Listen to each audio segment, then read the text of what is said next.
Welcome to another episode of the Miami Real Estate Show. Today, I have the privilege to interview Bill Hernandez and Bryan Sereny from the Bill and Bryan team from Douglas Elliman. The team was ranked in 2013 as one of the top 20 agents in Dade County, in Miami-Dade County, where we have 33,000 agents. They were ranked among the top 20 agents. During the interview, they reveal how they've been so successful in 12 years, how they get to work with the high-end clients and the high-end real estate market. They talk about their time management skills, how they can work with so many listings at the same time and serve such a demanding group of clientele. They also talk about how to get a stable paycheck, a key factor in our industry, how to make sure that every single month you get paid. They also talk about how to build a successful real estate team. So if you're in the process or if you're thinking about building your own real estate team, this is a great interview for you. They also talk about the tools, resources, and technology they use to leverage their time and make sure they serve the most sophisticated local and foreigner client that comes to Miami. They're also ranked among the few real estate agents that have sold units in Apogee, Continuum, W, St. Regis, the top buildings in Miami and Miami Beach. I hope you enjoy this interview as much as I did, and you learn from these great top producers who last year sold over $70 million. Make it a very productive day. Take care, guys. This week's featured properties are Unit 1201S at the St. Regis, a magnificent 3-bedroom enclave from New York City's world-renowned designer, Tony and Grau, offering breathtaking ocean, skyline, and bay views. The property has 10-foot windows, 10-foot deep balconies, and is equipped with Kohler rain head and body sprays, soaked up with Infinity Edge, heater and chromotherapy lighting, custom vanity with Kalikata gold countertops, and is being sold for $8,995,000, turnkey and ready for immediate occupancy. And Unit 4205 at the Santa Maria and Brickell Avenue, a 4,030 square foot mansion style in the sky. Magnificent flow-through living and dining rooms offering sweeping wide bay and city views, ideal for gracious entertaining or casual dining. A king's ransom of custom features include premium Crest-on Macintosh system for sound, fully outfitted closets, cabinetry, and crown moldings at the highest level. For more information about these two unique condominiums, contact top producers Bill Hernandez or Bryan Sereny at 305-791-2349.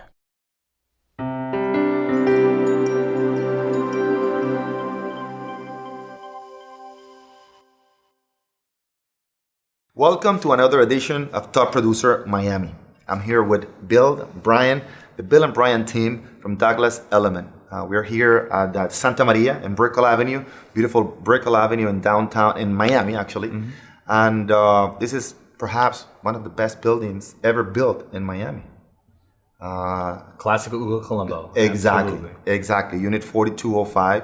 I want to quote you on the apartment. You says this is the what is it? A mansion in the sky. Mansion in the sky. Very unique floor plan. Right. And it took how long did it take to make it like beautiful like Over this? 2 years and $2.5 million in upgrades. But 2 years. 2 years to make it happen like this. Beautiful place.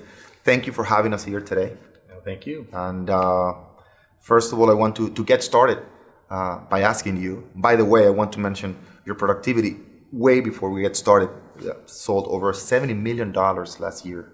Mm-hmm. Over between $30 to $40 million at any given time in listings. You work with a very high end, and I let you do the talking instead of me the talking. So let's get started on how do you get started in that? What's your background, first of all, both of you? I came from a business school background, mm-hmm. and I met a group of developers in New England that wanted to get into construction in South Florida. So they sent me down here. I was a commercial analyst. I analyzed every property from Fort Lauderdale down to Miami, east of 95. Okay. And after about a year and a half of them doing nothing, I decided, I have to do something with this knowledge. I became an expert in the commercial sphere. Okay. So I joined a company in the design district called Shreve Realty Group. Right. thought I was going to do just commercial, dabble a little bit residential. Okay. And after a little while, it switched completely around. Okay. And this was in 2003. Okay. And there were great opportunities at that time. So about 11 years in the industry. 11 years. Right. Okay. 11 years licensed. Okay. So that's your background, or business, and then you came 11 years ago. What made you come into real estate? It was really an opportunistic move. Okay. That's what it was. All right. What about you, Bill? So my background is a little different. I was a management consultant, based out of New York, and I was flying in town, consulting. Flying to Miami. Flying to Miami, yeah. I went to school graduated from Georgia Tech out of Atlanta with an engineering background. And actually met Bryan. He was my neighbor. He used to see me with the computer suitcase coming back and down. That was back in 2003? We met in 2002, 2003. Okay. And he was just starting, the real estate for residential. We started talking. He asked me about my background. We were friends first. Okay, We're good. business partners. Good.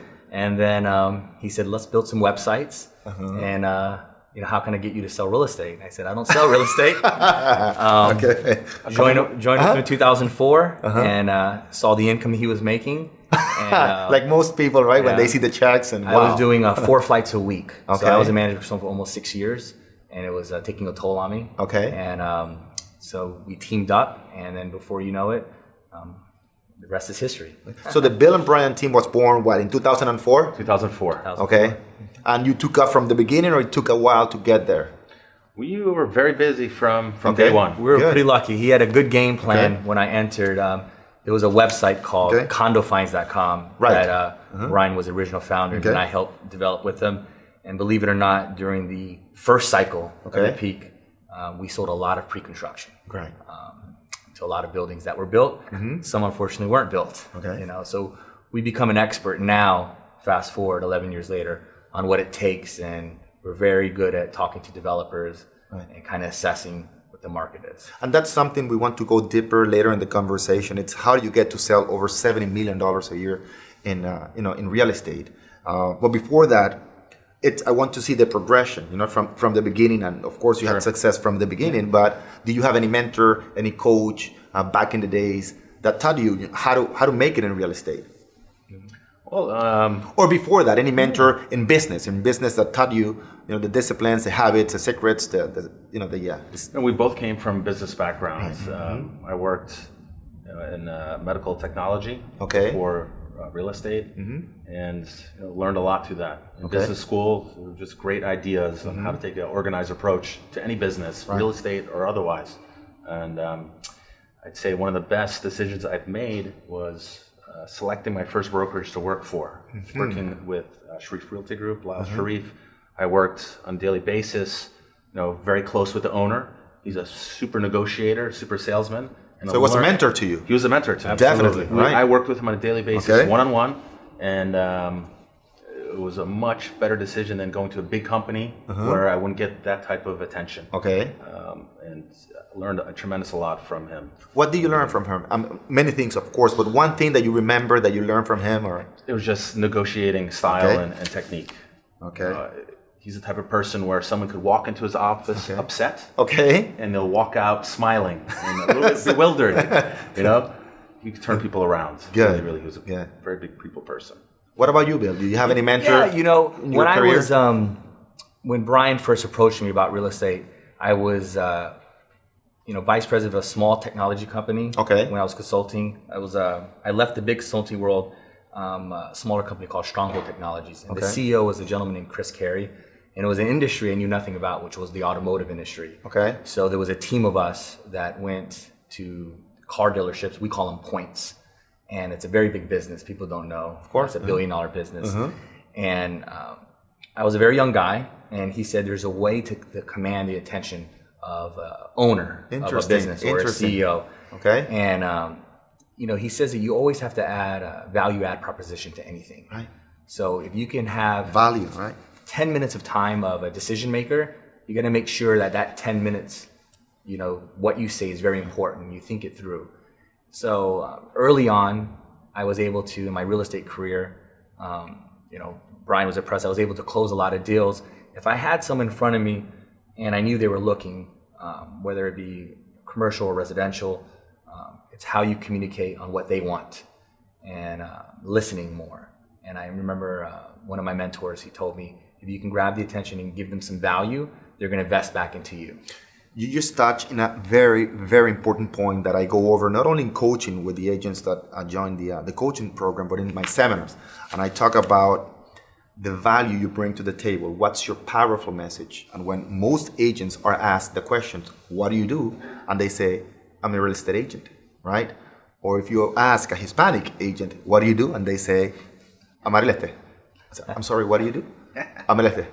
What? I'm a real estate. Yeah, well, I don't know what that exactly. And it's not even, and they laugh, and we laugh, because we know it's true. Most people don't have that value, and you need, before you approach any client, you need to sit down and understand exactly what is your powerful message and what's the value you bring to the table. All right? What differentiates you from all the other agents that are approached by those clients? We're talking about, you have $30-40 million in listings at any given moment. And it's not about connections. I say it's never about the connection, because the connections you have, I'm sure they know many other agents. So what's the secret that you use to work with those people? And we'll get into that, but I don't want to get ahead of my time. So very important point. It's the value you bring to your clients. I agree. So a typical day for you guys. Early in the morning, wake up at what time? For me, I live on Miami Beach. Okay. I have a You too, Brian? Yeah, okay. Both do. I have a 6 and 4-year-old boy, so I'm an early riser. Right. One thing I do is I have to have my Nespresso. I have Okay. to have my I saw you today coming in here asking for coffee. right away. I have to get Okay. it. One thing that I make sure that I do every morning is I'll even go about, it starts in going to bed. I try to read every email that's sent to me. Okay. And we have a lot of websites. Okay. All right. We have a lot of listings, so we're always, getting contacted. And in the morning, what I do is, no matter what, I open my inbox, I look at the previous day's emails, and I want to make sure I've answered every email Okay. or have organized my thoughts. Okay. Immediately after I do that, I go into my calendar. Okay. I see how my day is laid Okay. out. That's very important because Brian and I, we have a team of 5, but we have a lot of listings. And I need to see how my day is going to be, because a lot of brokers, especially in Miami, they like to call last second. Yes. For showing. One of our mottos is we show real estate 365 days a year. Okay. So to do that, we have to make sure that we have a very disciplined approach on our calendar. Right. And if I know that I'm blocked off from the afternoon, I know if I get a call last second, hey Bill, I want to show your St. Regis listing for $11 million. I need to know. I'll never say no to that, because that's an opportunity that can turn into a very big sale. So I look at the calendar, make sure, see who's available, and then we'll say, okay, Bill, you're the lead on call today to show listings, or hand it to teammates to show listings. Okay. So we kind of stay in control of that, and it's worked very, very well.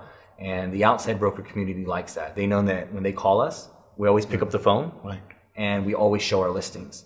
And you'd believe it, it'd be hard to believe, but especially where we're at right now in the Brickell, Miami area, many realtors don't even pick up the phone. It's just, I don't understand it. Those are the ones not making the money or having the success. It's a big surprise. It though. is. It's, But these are the agents that have 1, 2, 3 listings. Exactly. And they should Exactly, be answering Brian. the phone, but they don't. Exactly. Or they don't return Exactly. voicemails. It doesn't take a lot. I always say to agents that I coach and mentor, it's easy to be a great realtor and you can shine. In Miami, a lot of realtors are not that great. And I'm not trying to say that to be condescending. I understand. But I think realtors are sometimes spoiled here, and they get a big listing, and they already start thinking about the commission that hasn't hit their bank account.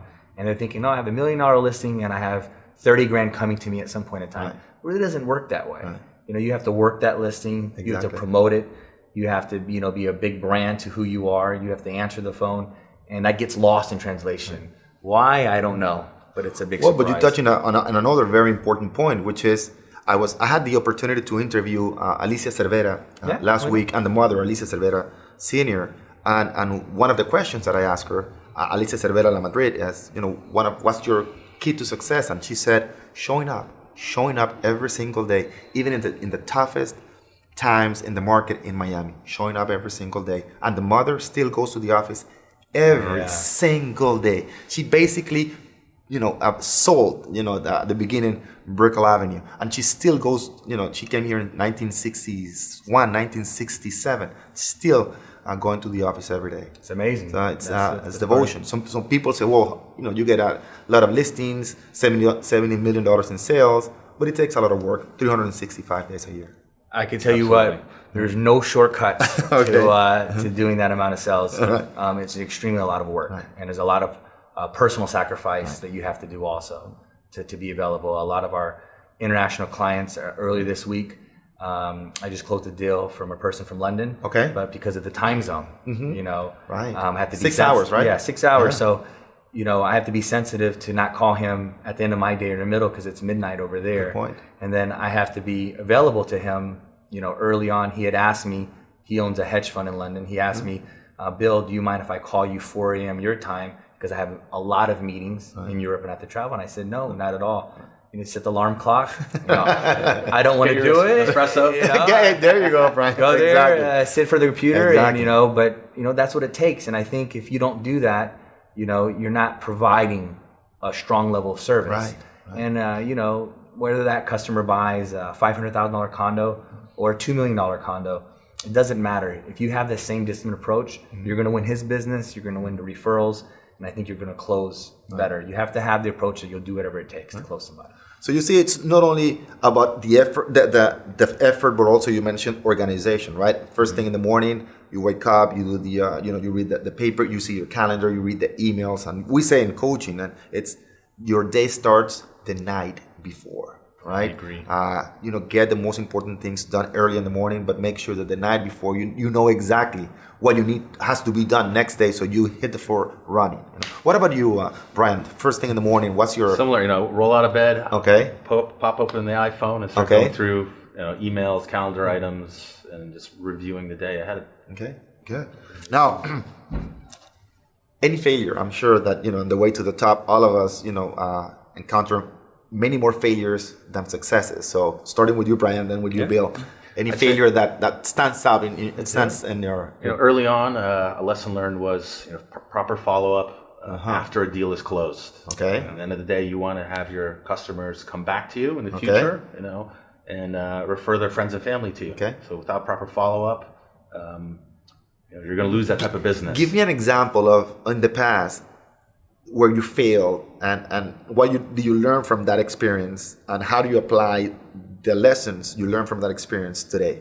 Something very simple lesson. Sold a property at the 1800 Club many years ago. Okay.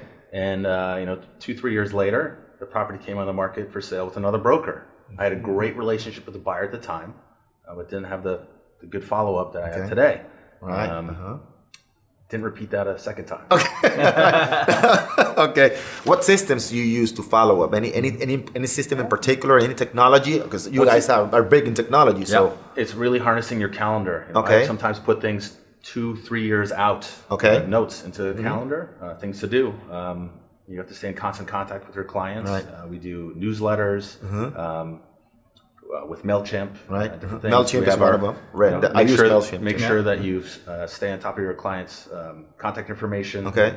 Put their birthday in your calendar. Make sure you call them at least a couple times per year to stay in touch. Right. So there's just multiple things that you're doing. I was mentioning to you regarding that is our number one principle in coaching is the 90-10 principle. Basically, we understand that only 10%, and it's usually less, but 90-10 is easier to remember. Only about 10% of the people that we deal with will do business with us within the first 90 days. Yes. As a matter of fact, over 90% will do business with us after 90 days or up to 2 or 3 years. So you need a system, usually an automatic system, the technology, which is not expensive, to make sure that you position yourself as the agent or the expert of choice in your client mind. You need a system for that. I can even add on that. Go ahead. I would say the time it takes to close in the luxury market, let's say selling 1 million and up. Right. I found out and Brian and I talk about this, and we talk about this to some other brokers. It takes about from the day that you initially meet them, whether via email or through referral, you have to think in your head, it's going to take at least 1 year 12 months. Very good point. To close Thank you. that Thank you buyer. for helping me with that information. If it happens in 3 months, so be it. Exactly. But plan for The mentality is that you're going to long haul. spend, educating him in the beginning. Right. Even if he already knows Miami, we have so many clients. Another point, I educating. already know South of Fifth. My friends live at Icon, Murano, and I've stayed at the hotel next to Continuum. But when they come down here, I always tell them, look, I'm not going to sell you on anything. We're going to give you what we call the Condo Blitz Tour. Okay. We take them out to all the top choices, and we give them all the data and Very say, good look, point. you're going to make the best buying decision. We're going to give you all the data, very informative, and you go from there. But in my mind, I walk away with, obviously great if they buy within the next week or 2 weeks. But in my head, I say, look, I'm going to plant the seed, and it'll take about 12 months. And I can tell you now, some of our largest big deals, our 3 million, our 5 million, we closed a deal for 8.4 million in March of this year. Those customers and those clients sometimes took a year, sometimes took 2 years. Most brokers give up right away after 30 days. They complain, I wasted all this gas, took them out to lunch. And those brokers will have a very difficult time breaking into the luxury market. Exactly. And that's a big difference. And I can stress enough how important it is to understand that principle, the 1090, is the follow-up with that client. Most people, most agents will just give up, right? And that's what I say. The difference between struggling agent and a top producer is the way they work their database. It's not only about increasing their database, but strengthening the relationship they have with that database. Because it's going to take about a year and a half before you close them. So you need to educate them during the whole time. Yeah, we for sure have seen that. Very, very, very, very good point. So what are some common problems that you see right now agents facing, challenges? In this market In this right market, now, yes. I would say one of the things that we've seen more than anything is, inventory is a little low, and prices are very, very high. Okay. How to handle explaining to your buyer that they want this property. Okay. The comparable say it's worth X amount of dollars. Okay. But the seller wants all the time. They want 5 to 10% more. Right. And that's a very calculating way to explain that to a buyer without seeming that you're just going for a commission. Right. It's very interesting because especially the last 18 months, we've seen this sharp increase in the luxury market in specific buildings, Apogee, Continuum, St. Regis, Murano Grande, Icon. And no buyer wants to be the highest priced, the person who pays the most. They want the deal. Right. So the way you communicate and how you provide the data is very critical in getting your buyer. So how do you guys deal with that? Because that happens to most of the agents that are watching the show right now. It's how do you deal with that situation, especially in the high end? It happens a lot of Key Biscayne also. The buyer wants a price that has never been in the market before. So how do you deal with that with your buyers? You want that? It's really a matter of showing statistics, right? Okay. And trends. So you provide all the comps, and the facts speak for themselves. So at the end of the day, it's about providing good information to your customers. If they want to purchase a property, they're going to do it. Right. It's not a very forceful push. You just have to provide the information so you can make an informed decision. I think another key to close that type of customer is to divert them to another property. Okay. So explain that to me. Divert them to another property. For example, right now at Continuum, which is one of the major buildings in South Beach, at which we sell a lot, the 2 bedrooms have all rows above $4 million. Right. Just a year ago, you could get a 05, 07, 08 line, probably, high 2s, mid 3s. Okay. Now there's not a listing under $4 million. Okay. So you have to explain to that buyer, look, you want to spend, he's shocked. I don't want to spend $4.1 million on 1,800 square feet, although I know it's Continuum, 13.5 acres, the best position. Now, if you listen to the buyer and you hear what they really want, they need a 3rd bedroom or they want 2,000 square feet. Then if you're really good, you suggest buy at Murano Portofino, buy at Murano Grande. Okay. And then the per square foot price that they would have or were thinking about buying a Continuum, now they'll look at the other options. A lot of people don't provide the other options. If the buyer says, I only want Continuum, they think only to provide that information. So show other options. You have to show other options, and you have to deliver that message like, look, I know you don't want to see these. It's not on the ocean, but how many times did you really foresee yourself walking to the sand? Right. And they say, you know what? I never go in the sand. I just like looking at it. Well, look at this high floor. It has a downtown Interesting. view. Very good. Has a Very Fisher good point. Island view. And now you're paying at $1,200 per square foot versus $2,500 per square foot. Right. And then they start thinking about it, and then they see the space, and believe it or not, they end up buying it. Very, very, very good point. And you can only do that effectively by understanding all of the different buildings in the marketplace. So you really have to be an expert, not just in one neighborhood, but in all the surrounding neighborhoods, especially working with international clients, out-of-town clients. They have a romantic view of what they want. A romantic view. A romantic view of what they want. Okay. And sometimes you can help them readjust that view and Right. show them what other options are there. And by being an expert in all inventory, you can really help guide them through the options. Now, after talking about the market and the strategies you do to work with buyers and sellers, any advice that what's the best advice you received from a mentor, from another agent, from a colleague? What's the best advice you ever received? For me, I think the best advice I learned early on in real estate, 3 words: staying in touch. Staying in touch. And that's there all I you have go. to say. There you go. Just stay in touch, and as you stay in the business, you'll start seeing the repeat business, as Right. Brian was alluding to earlier. Right. There becomes a cycle. What you Right. sold year 1, in 3 years, you should get the resale. What we're selling here is second, third, and fourth homes. There you go. Very good point. These people get bored and they want another place, And or you- they sell and they want to buy in another city. Right. So if you stay in touch, you'll get the repeat business. What about your advice? My best advice: make a plan and make a budget and stick to it. You know, in this business, Budget. Very good. budget. Uh-huh. In this business, income comes in spikes. You may have a deal, a whole bunch of deals come in one month. Very next good month point, very Brian. slow, and many people make a mistake of overspending when they Okay. make a couple commissions, and then they have a slow patch and they're hurting. You need to plan your marketing for the year. You got to plan your salary for the year. Salary. That's I strange in real estate. Having a salary. I incorporated my name. My commission's paid to my corporation. Right. I put myself on a salary. I pay myself on a W-2. Very good point. Streamline all my taxes. Get my cash flow even.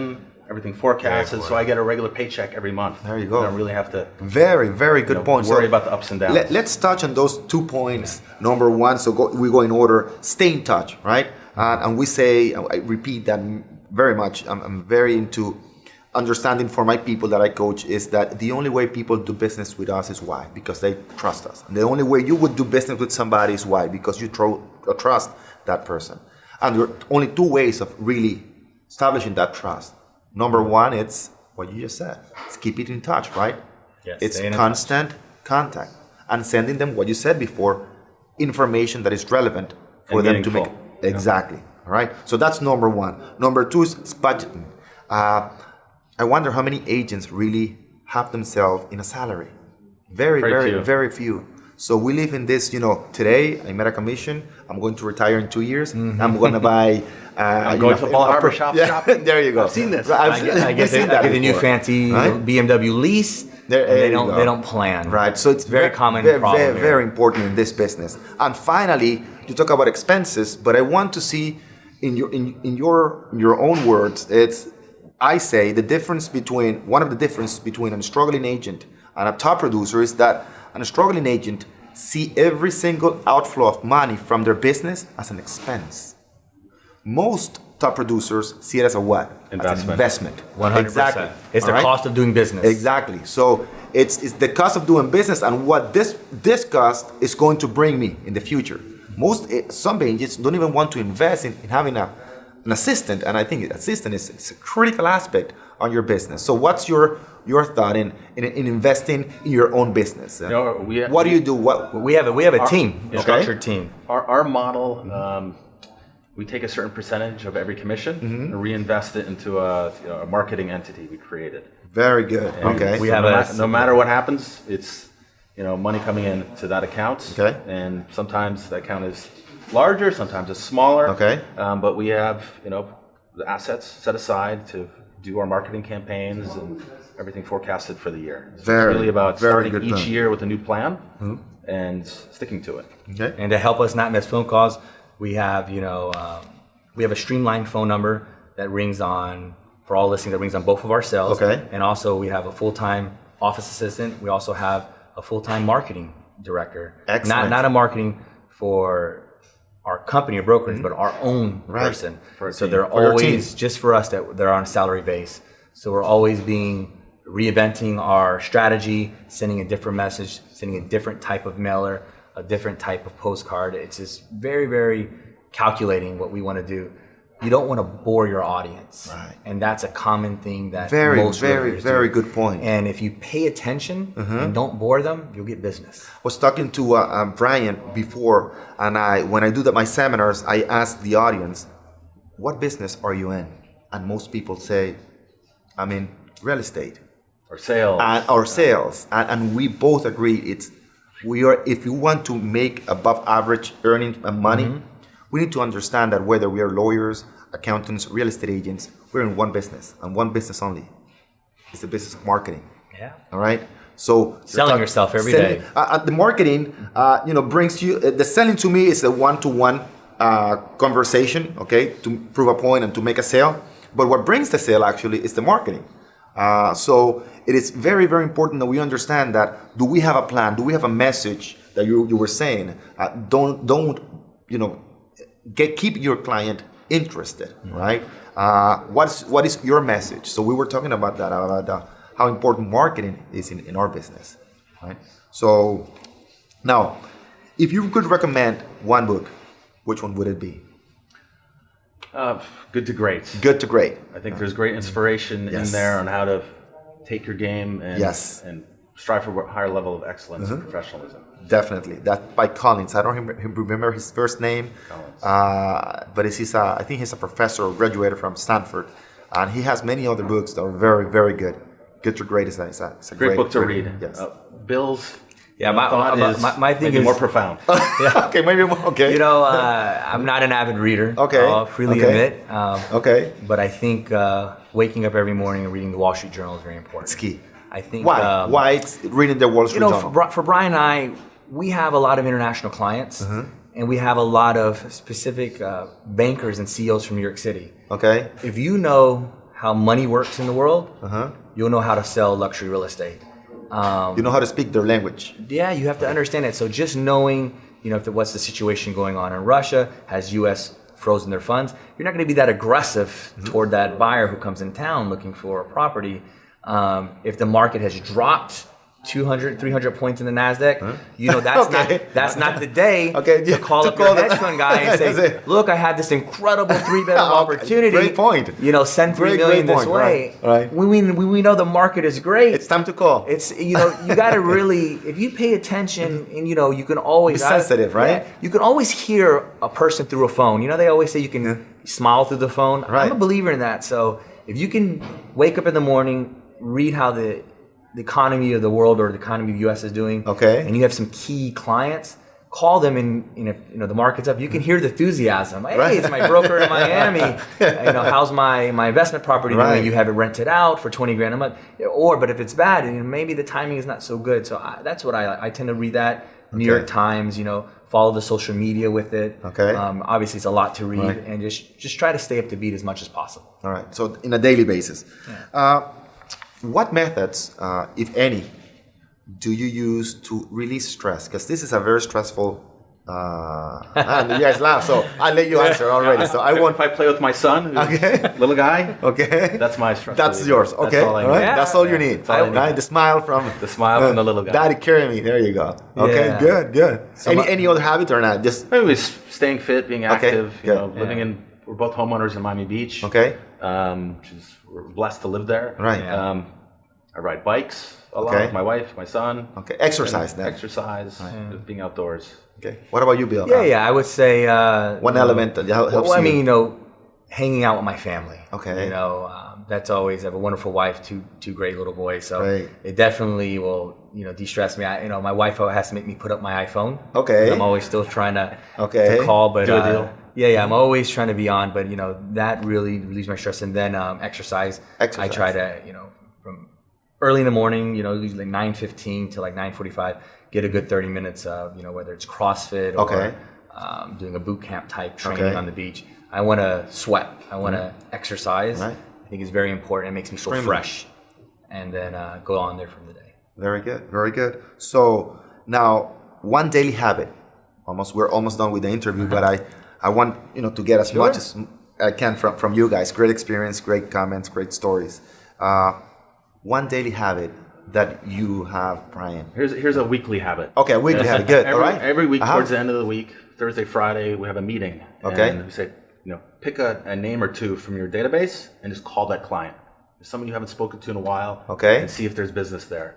A few years ago, during my birthday week in October, we said, let's see who we could sell this week. And we went dialing through our database. I think we sold 6 properties in 1 week. Really? It was crazy. Yeah, Just by calling. We broke a record, north of 10 million in 1 week, and our birthdays are in the same week in October. Okay. And it's like Friday, 6 o'clock, Brian's like, let's call again.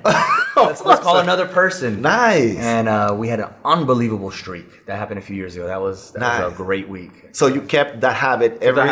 Every week. Every week. Reach out to somebody almost random. Very good. You never know. You never know. Conversation. You never know. You never know. Very good. So what about you? The same habit or different? Something different? I would say an OCD type of habit I have. Okay. On the MLS, there's a way to program it where it gives you an update of new listings. That's right. Yes. Right? So I like to see and look at every new listing in the important buildings that we sell in. Okay. See who's the agent that got the listing. Okay. See what the price and see the pictures of the unit. I like to know before anyone knows. Okay. Why the agent? Why do you want to know the agent? Because it's a good point. Very important for me to see the agency. A, is that an agent that I personally know that I know I can get access to it quickly? Okay. B, what agents are winning listings? Right. I want to win those listings. Of course. Was that a personal relationship? Right. Was that a marketing piece? Okay. In general, Bryan and I know most of the top brokers that do business. We sell in the 19 best buildings in some sunny isles down in Miami Beach, to Key Biscayne. It's kind of our niche market. Okay. And we're very blessed to have that market. But beautiful. I like to see, and that it makes me more hungry. Of course. If I see a couple other brokers, get some big listings. Me and Bryan will say, "Hey, how did that guy get that? We know him." I like that. Informed. Yeah, I like that. Yeah, of course. It's the competition. It's a healthy competition. It's a healthy competition, and also I like to be the first one to tell my clients who own a particular unit in that building that this new listing came. Look at the value of your unit now. I don't want them to go on the internet to find that. I want them to hear it from me. Okay, good. And good. So not only reviewing the information and finding out who the agent is, what the price is, the price per square footage, but also contacting. That's a good, very important. Good quote unquote excuse to contact your clients. Very good point. Also, when the property sells, you'll get the same report. Yeah, pending sales. Very good tips. The price. Yeah. Very good tips. So the last 2 questions. Yes.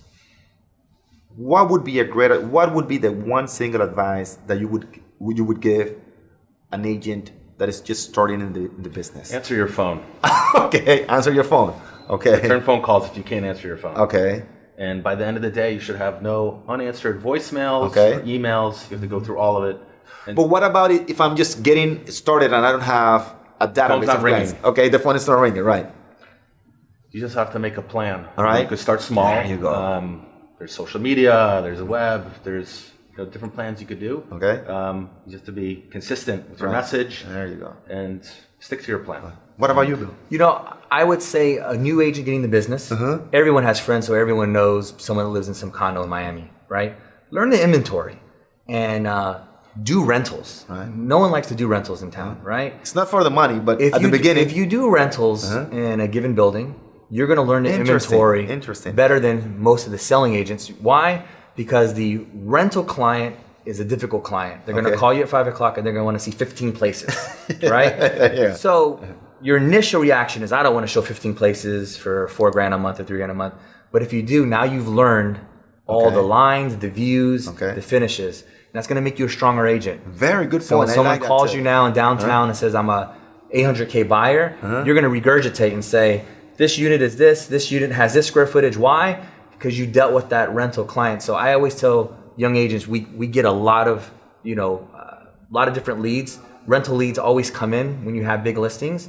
And when we hand them off to our agents, we say, that's what got us in the very, very beginning, 11 years ago, got us to know the product knowledge. So go do that and you make some money. So why wouldn't you do it? Of course. And I always tell, don't be discouraged, do that business. Don't go look for $1 million commission. At the beginning. Go do the rental business and there's no shortcut. Okay.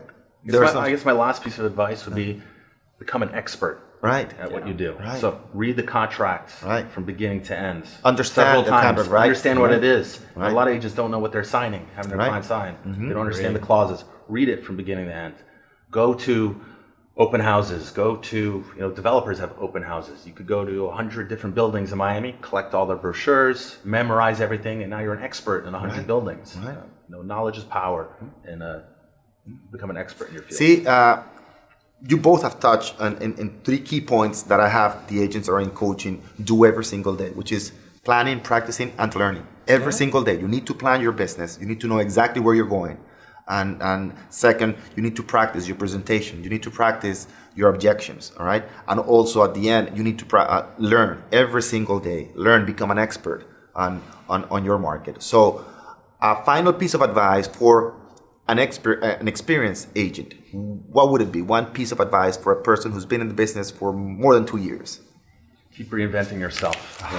Don't stick good to the point. same old methods because eventually they go dry. Exactly. So really stay on top of current trends, plan for the future. Very good. Fresh. Very good point. You touching something so great. I'm reading a book right now. I read about 2 books per week. I love reading. So it's called the Plateau Effect, and they say that things work until they don't work. And it's it's so simple, but it's the truth. 15 years ago, cold calling might have worked, right? Right now, with all the technology, with all the savvy clients, it's almost impossible to make a living like that. And there are so many things now that we didn't have 10 years ago that we can use today to improve our business. That again, reinvent yourself. Find out exactly what's working today. Not because something worked 5 years ago works today. So every day. So what about you, Bill? I would say experienced agents don't get ahead of yourself. If you're What do you mean by that? If you're having a great amount of success, don't get lazy. In our business, in our field, someone's always gunning for your spot, and Hungry, it's a friendly competition. But you have to know that if you get too ahead of yourself and you slip and don't pay attention to your client's needs, they'll call another broker. And I've been on the side of it where I've gained listings from brokers that I've personally known. And, it's a tough conversation to have when they call you and you say, look, the client told me that, you never called them back. You were flaking on them, on providing them data. And I think experienced agents, when they have a great amount of success in a short period of time, they think they're invincible, so to speak. Some of them do. And you can't have that mentality. Right. And it happens often. It happened to me personally, in the night back in 2002, 2003. The business, the market was doing great, and I thought I was the best agent in the world. And then there's nothing wrong with confidence. Right? Yeah, but sometimes you get kind of lazy, like you said. Exactly. So, Bill, Bryan, it's been a pleasure, a real pleasure. I hope people that watching this interview today enjoy as much as I did.